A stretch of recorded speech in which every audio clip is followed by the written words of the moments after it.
The salt spray hit Sarah Chen's face as she crouched behind the concrete barrier, her hands steady on the Mk-18 rifle despite the chaos erupting around her. The training exercise at Coronado Beach had taken an unexpected turn when live ammunition started flying overhead. What was supposed to be a simple weapons demonstration had become something far more serious. "Chen, get down," shouted Instructor Martinez, but Sarah was already moving. She had spotted the glint of metal from the ridge above the beach where no one should have been positioned. Her years of competitive shooting had taught her to trust her instincts, and right now every instinct screamed danger. The other trainees scrambled for cover, but Sarah kept her focus on the ridge. Through her scope, she could make out two figures in civilian clothes, definitely not part of the exercise. One was raising what looked like a rifle toward the group of Navy personnel below. "Sir, we have unauthorized personnel on the North Ridge," she called out, her voice cutting through the noise. "Two individuals, armed." Instructor Martinez looked where she was pointing and immediately grabbed his radio. "Base, this is exercise control. We have a code red situation. Unauthorized armed individuals on Training Ridge North." Sarah kept her weapon trained on the figures above. She had grown up in rural Oregon, where her father had taught her to shoot when she was barely tall enough to hold a rifle properly. By age 16, she was out shooting most of the adults at the local range. Her precision had earned her a shooting scholarship to college, where she studied mechanical engineering while competing nationally. The decision to join the Navy had surprised everyone who knew her. Sarah came from a family of engineers and teachers, not military personnel, but something about the challenge of pushing beyond what others thought possible had always driven her. When she learned about the special operations community, she knew she had found her calling. The path to this moment had been anything but easy. From the day she first expressed interest in special operations training, the resistance had been immediate and persistent. Her commanding officers had politely suggested she might be better suited for intelligence work or logistics. Fellow sailors questioned whether she had the physical strength required. Some were more direct in their skepticism. "Women just aren't built for this kind of work," Lieutenant Commander Brooks had told her during her initial interview. "The weapons are too heavy. The conditions too harsh. You'd be putting your team at risk." But Sarah had persisted. She spent months preparing, working with strength coaches and endurance trainers. She studied every manual she could get her hands on, learning about weapons systems, tactical procedures, and small unit operations. When she finally got approval to attend the initial screening, she was more prepared than most of her male counterparts. The screening process had been brutal. Days of physical testing, psychological evaluations, and technical assessments designed to weed out anyone who couldn't handle the demands ahead. Sarah had watched dozens of candidates drop out or get eliminated. Each night, she wondered if she would be next. During the weapons portion of the screening, something interesting had happened. While other candidates struggled with the weight and recoil of the heavier systems, Sarah found herself adapting quickly. Her engineering background helped her understand the mechanics of each weapon, while her shooting experience gave her an edge in accuracy and control. Master Chief Peterson, who ran the weapons training, had pulled her aside after one particularly challenging day. "Chen, I've been doing this for 20 years, and I've never seen anyone pick up the Mk-48 machine gun that fast. Most guys take weeks to get comfortable with that system." Sarah had simply nodded, not wanting to draw attention to herself, but inside, she felt a surge of confidence. Maybe she did belong here after all. Now, crouched on this beach with real danger threatening her fellow trainees, all that training was being put to the ultimate test. Through her scope, she watched as one of the figures on the ridge raised his weapon. Without hesitation, she made the decision that would change everything. "Sir, permission to engage," she called out. "Negative, Chen. We don't know their intentions." But Sarah had already seen enough. The figure was taking aim at the group below, and she wasn't going to wait for someone to get hurt. In one smooth motion, she adjusted her scope, controlled her breathing, and squeezed the trigger. The shot echoed across the beach. 800 yards away, the rifle flew from the figure's hands as Sarah's bullet struck the weapon's stock, sending wood splinters flying. The man stumbled backward, unharmed but clearly shocked.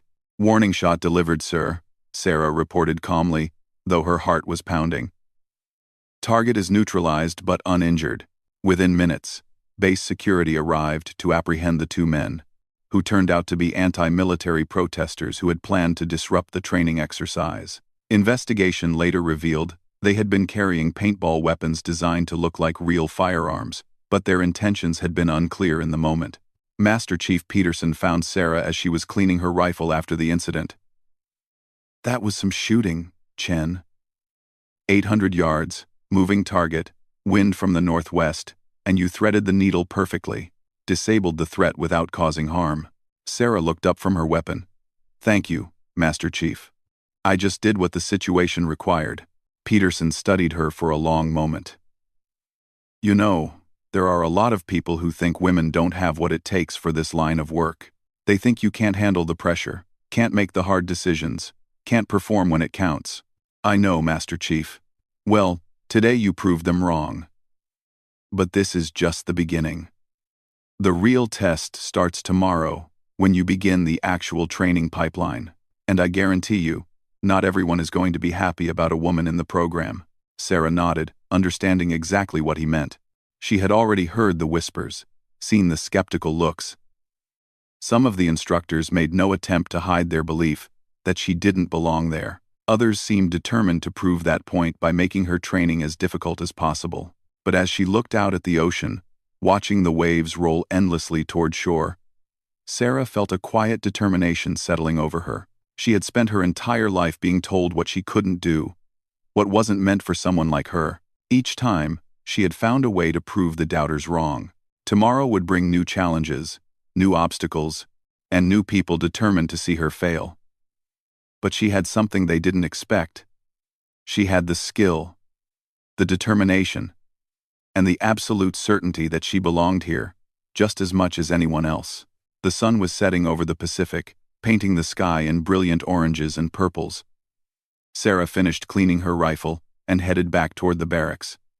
Tomorrow, the real work would begin, and she couldn't wait to show them exactly what she was capable of. As she walked across the sand, Master Chief Peterson called out one more time. "Chen." She turned back. "Yes, Master Chief. That shot today? That wasn't luck. That was skill. Don't let anyone tell you different." Sarah smiled for the first time that day. "Roger that, Master Chief." The waves continued their eternal rhythm against the shore, and Sarah Chen prepared to write the next chapter of her story. She had no idea that within months, she would face challenges that would test everything she thought she knew about herself, her limits, and what it truly meant to earn her place among the elite warriors of the Navy SEALs. The alarm screamed through the barracks at 0300, jolting Sarah from the few hours of sleep she had managed to catch. Around her, 24 other candidates stumbled to their feet, grabbing gear and weapons in the darkness. This was week 12 of basic underwater demolition, SEAL training, and the unexpected wake-up call could only mean one thing. Hell Week had begun. "Move, move, move," Instructor Davis bellowed as he stormed through the barracks, his voice cutting through the confusion. "You have 2 minutes to be on the grinder in full gear, or you're all doing extra punishment." Sarah had been expecting this moment for weeks, but the reality still hit her like a physical blow. Hell Week was legendary among special operations candidates. 5.5 days of continuous training, with a total of maybe 4 hours of sleep. Most classes lost at least half their candidates during this crucible. She grabbed her gear and sprinted toward the door, but Instructor Davis stepped directly into her path. "Hold up there, Chen. Special instructions for you." Sarah's heart sank. She had been dreading this moment. Throughout the training pipeline, she had faced constant scrutiny and additional challenges that her male counterparts didn't have to deal with. Some instructors seemed determined to prove that a woman couldn't handle the demands of SEAL training. "While everyone else gets standard Hell Week," Davis continued, "you get to carry this." He handed her a sandbag that had to weigh at least 50 pounds. "Extra weight, all week long. Let's see how your endurance holds up when you're carrying more than everyone else." Sarah took the sandbag without complaint. She had learned early in training that arguing with instructors only made things worse. Instead, she secured the extra weight to her gear and ran to join the other candidates on the grinder.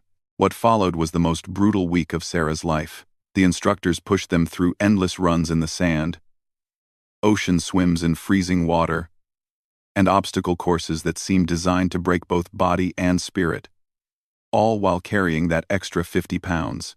During the second night, as they were crawling through mud under barbed wire, she heard candidate Rodriguez whisper to the man next to him, "She won't make it past Wednesday. No way she can handle this with that extra weight." Sarah gritted her teeth and kept crawling. The sandbag made everything harder. Beach runs that were already exhausting became nearly impossible. Obstacle courses that tested her limits now pushed her far beyond them. But something interesting started to happen around day 3. While other candidates began to falter, Sarah found a rhythm. The extra weight had forced her to be more efficient with every movement, more careful with her energy expenditure. When candidates around her started making sloppy mistakes due to fatigue, she remained precise and controlled. During the log PT exercise, where teams of 7 had to carry a massive wooden log through various drills, Sarah's team was struggling. The log weighed over 600 pounds, and several team members were barely functioning due to exhaustion. "We can't do this," gasped candidate Williams, a former college football player who had seemed invincible during the first weeks of training. "I can't feel my shoulders anymore." Sarah looked at her teammates. They were all bigger and stronger than her, at least on paper. But right now, they were falling apart while she felt like she could keep going for hours more. "Switch positions with me," she told Williams. She moved from the back of the log to the center, where the weight distribution was most challenging. "Rodriguez, adjust your grip. Peterson, you're lifting with your back instead of your legs. Chen, shorter steps but faster rhythm." Something clicked for the team. Following Sarah's guidance, they started moving as a unit, instead of 7 individuals fighting the log. Their times improved dramatically. And by the end of the exercise, they were outperforming teams that had started much stronger. Instructor Martinez, who had been watching the exercise, pulled Sarah aside afterward. "Where did you learn to coordinate a team like that?" "Engineering school, sir. I worked on construction crews during summers to pay for college." "You learn pretty quickly that moving heavy objects is about physics and coordination, not just muscle."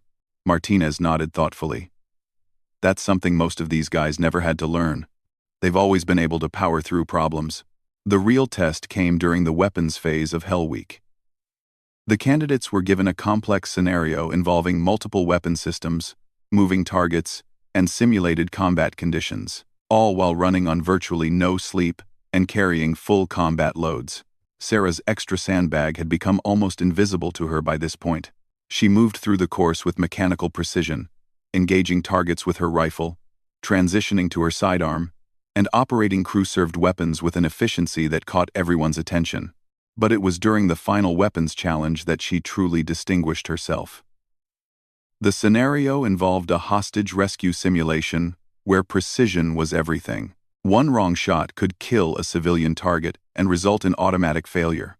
The course was designed to be nearly impossible under normal conditions, let alone after 5 days of Hell Week. Candidates had to engage multiple targets at varying distances while navigating obstacles and dealing with simulated malfunctions. Most of the remaining candidates failed within the first few minutes.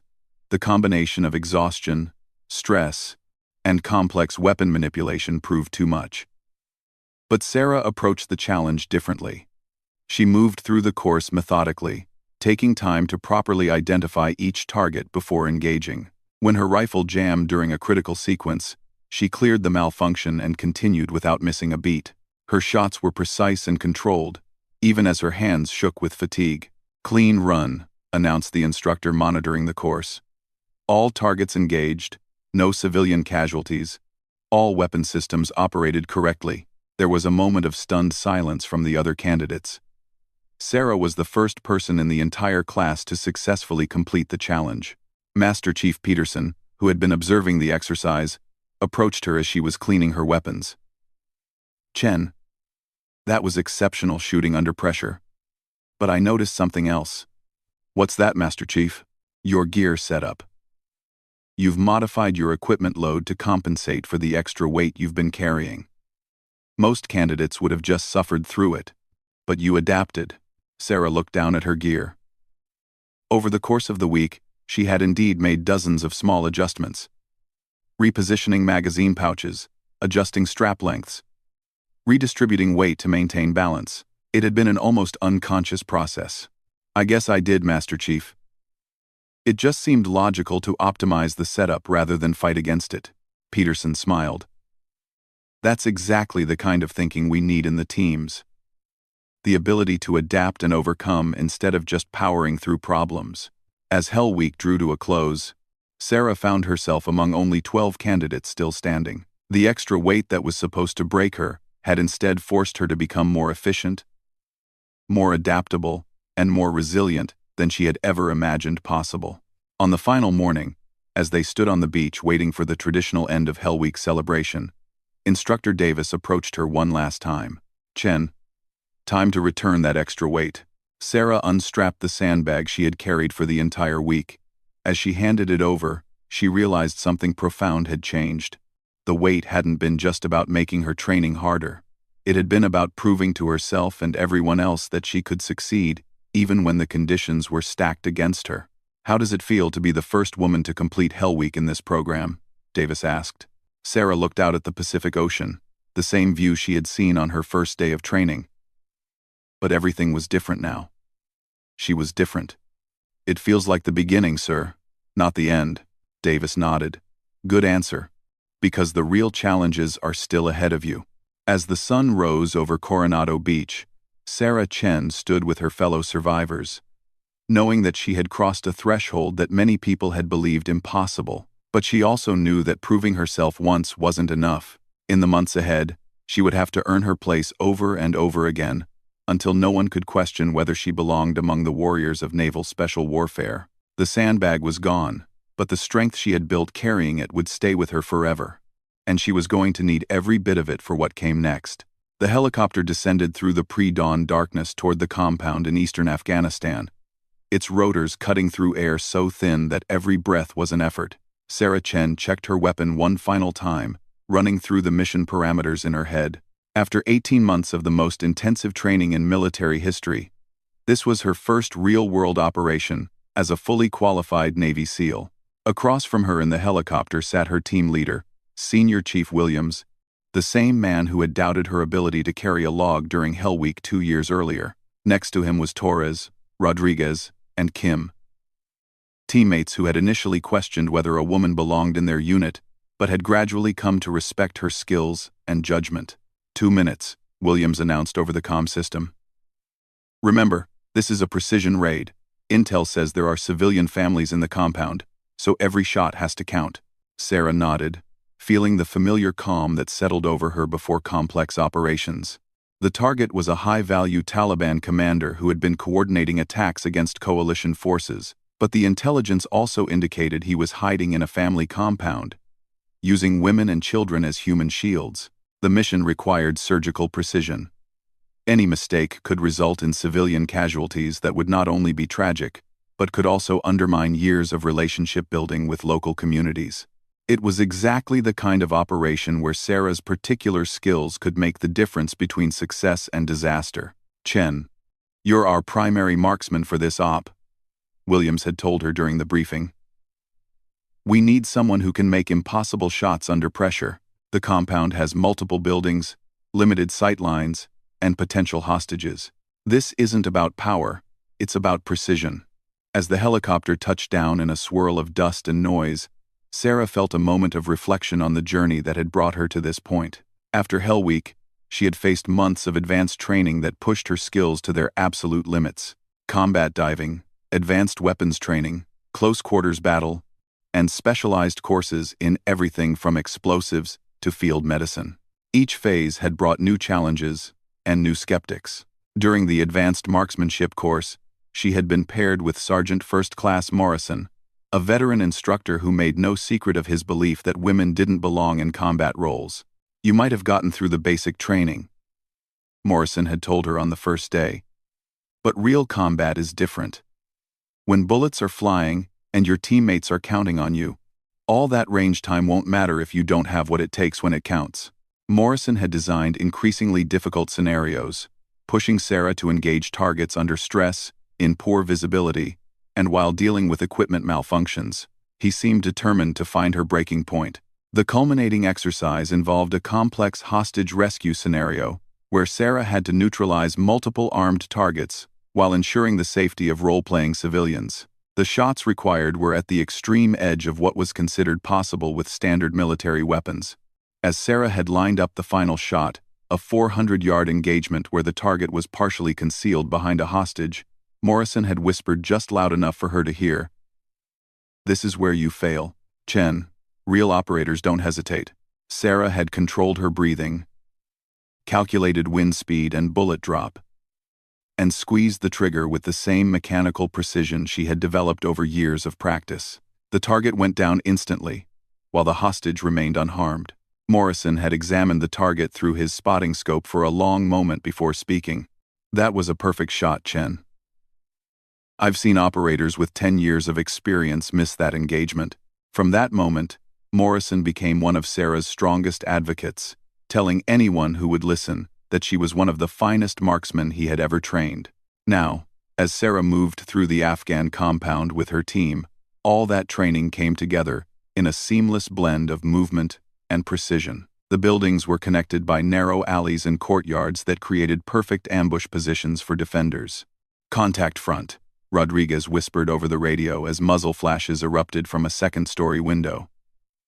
The team immediately took cover, but they were pinned down, with no clear angle to return fire.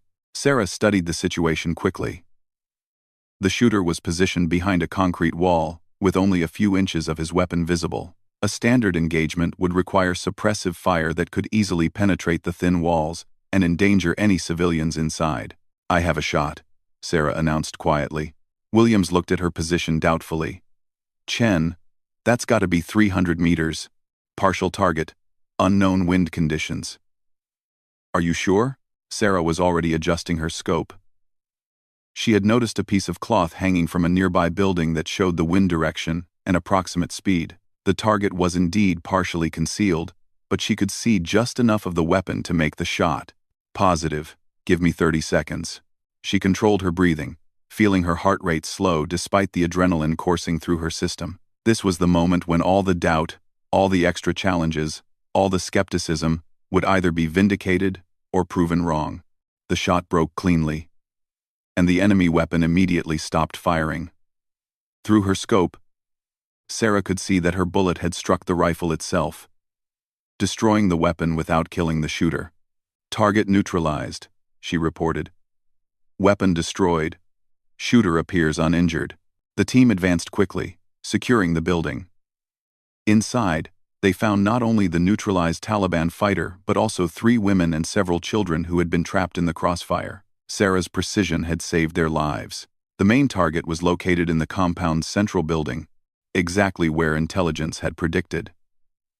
But as the team prepared to breach the final room, they discovered that the Taliban commander was indeed using a family as human shields. Through thermal imaging, they could see heat signatures showing the commander standing behind what appeared to be a woman holding a child. The angle made any standard approach impossible. "We need another option," Williams said quietly.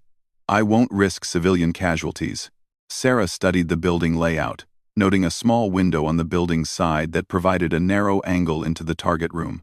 The shot would require threading the needle between the hostages and hitting a target that was only partially visible. "I can take him from the east window," Sarah said. Single shot, surgical precision. Torres, who had been skeptical of Sarah's abilities since day one, shook his head. "That's impossible. The angle is too narrow. And if you miss—" "I won't miss," Sarah said simply. Williams studied her face for a moment, seeing the same calm confidence that had carried her through every challenge since joining the team. "Take the shot." Sarah moved to the position, setting up her rifle with the same methodical precision she had developed over years of training. Through her scope, she could see the commander holding a pistol to the woman's head, while a small child clung to her leg. The shot required calculating not only distance and wind but also the deflection angle through the narrow window opening. Sarah made microscopic adjustments to her scope, controlling every variable she could influence. When the shot came, It was perfect. The Taliban commander dropped instantly, his weapon falling harmlessly to the floor. The hostages were unharmed, and the threat was eliminated. As the team secured the compound, Senior Chief Williams approached Sarah as she was conducting post-mission equipment checks. "Chen, that shot will be talked about for years. I've never seen anything like it." Sarah looked up from cleaning her rifle. "Just doing my job, Senior Chief." Williams smiled. "No, you were doing something more than that. You were proving that skill and precision matter more than prejudice and assumptions." Later, as they waited for extraction, Torres sat down next to Sarah. "I owe you an apology," he said. "When you first joined the team, I thought you were going to get someone killed. I thought women didn't belong in combat." "What changed your mind?" Sarah asked. "Tonight. Watching you make shots that most people couldn't make on a shooting range, let alone in combat, realizing that you've probably saved more lives on this deployment than anyone else on the team." Sarah nodded, understanding the significance of his words. "Thanks, Torres. That means a lot." As the extraction helicopter approached, Sarah reflected on the journey that had brought her to this moment. Every challenge, every additional burden, every skeptic had forced her to become better than she ever thought possible. The headlines back home would read about the successful mission, the rescued hostages, and the eliminated threat. But Sarah knew the real story was simpler and more complex than any news report could capture. She had proven that excellence transcends expectations, that skill matters more than assumptions, and that the most dangerous weapon in any arsenal is a warrior who refuses to accept limitations imposed by others. The helicopter lifted off into the Afghan dawn, carrying Sarah Chen and her teammates back to base. Behind them, a family was safe because someone had been willing to make impossible shots under impossible conditions, and ahead of them lay more missions, more challenges, and more opportunities to prove that the only limits that matter are the ones we set for ourselves. As Afghanistan fell away beneath them, Sarah cleaned her rifle one more time and prepared for whatever came next. She had earned her place among the world's elite warriors not despite being different, but because her unique combination of skills, determination, and precision made her exactly what the mission required. The doubters had been silenced, not by arguments or politics, but by performance under pressure. And that was a language everyone in special operations could understand and respect.